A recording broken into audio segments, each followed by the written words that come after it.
கிறிஸ்துவுக்கு அன்பானவர்களே, இந்த நாளுக்காக ஆண்டவரை ஸ்தோத்திரிக்கிறேன். யார் யாரெல்லாம் கூடலாம் ஆண்டவர் இருப்பார் என்று வேதத்தில் பார்க்கிறோம். ஆதியாகமம் 26ஆம் அதிகாரத்தில் பார்க்கிறோம்.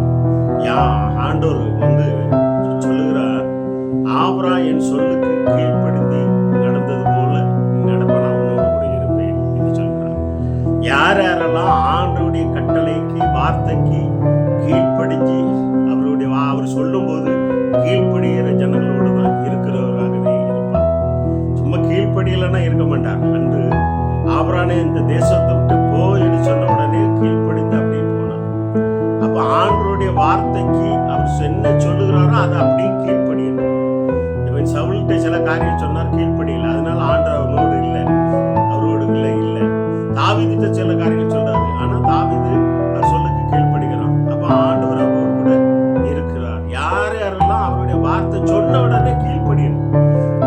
தேவனுக்கு அவர் என்ன சொல்றாரு, சவுல்கிட்ட நீ எவ்வளவு பணம் கொடுத்தா என்ன, பலி செலுத்தின, கர்த்தருடைய வார்த்தைக்கு கீழ்ப்படியாத பட்சத்துல ஆண்டவர் கூட இருக்கவே மாட்டார்.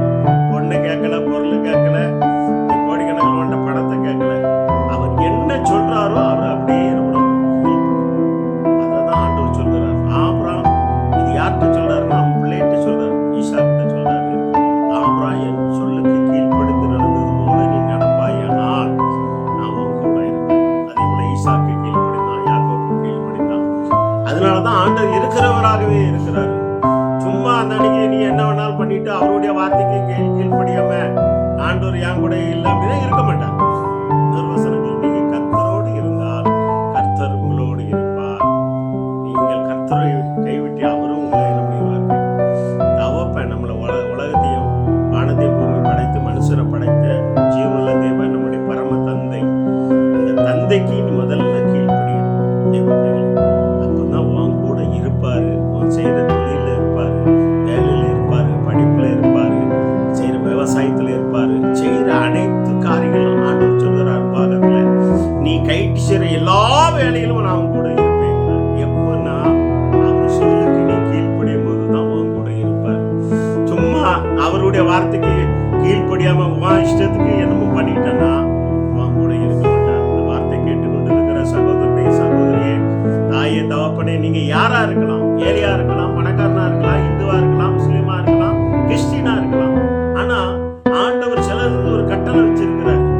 நம்முடைய தேசத்துல சில கட்டளை இருக்கிறது, சட்டத்திட்டம் இருக்கிறது.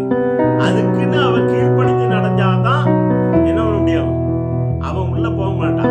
சட்டத்தை மீறும் பொழுது என்ன பண்ணுகிறாருன்னா உள்ளத்துக்கு போட்டுருவாங்க, பிரச்சனைகள் வரும், போராட்டம் வரும். ஆனா ஆண்டவர் என்ன பண்ணுவார்னா, நீ ஆண்டருடைய சத்தத்துக்கு நீ கீழ்ப்படியா போனா அவர் என்ன பண்ணிடுவாரு, சரி விட்டுருவார், வா இஷ்டத்துக்கு விட்டுருவார். அவன் கூட இருக்க மாட்டார்.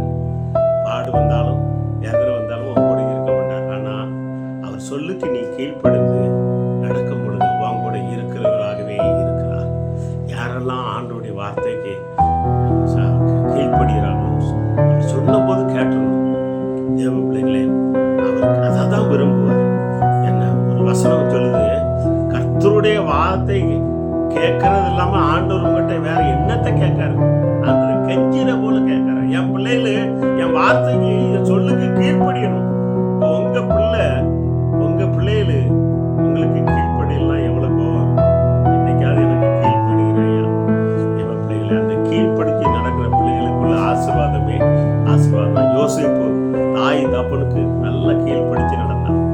ஸோ அதனாலதான் அந்த 12 சகோதரி அவனை ஆண்டு விசேஷமா ஆசீர்வதித்தார்.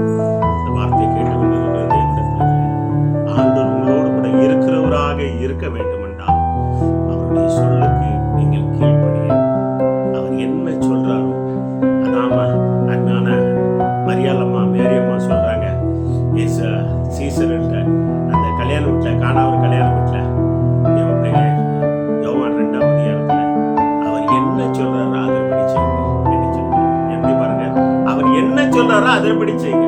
வேற எதுவும் பேச இயேசு தாய் பத்தி சொல்லுகிறாங்க, அவர் என்ன சொல்றாரோ அதன்படி செய்யுங்க. ஸோ இந்த வார்த்தை கேட்டுக்கொண்டு இருக்கிறது எப்படி பிள்ளைகளே, அவர் என்ன சொல்றாரோ அதன்படி நீங்கள் செய்யும் பொழுது தேவ பிள்ளைகள் உங்களோடு கூட இருக்கிறவராகவே இருந்து உங்களை வழிநடத்துவார், உங்களை விசாரிப்பார், உங்களை ஆசீர்வதிப்பார்.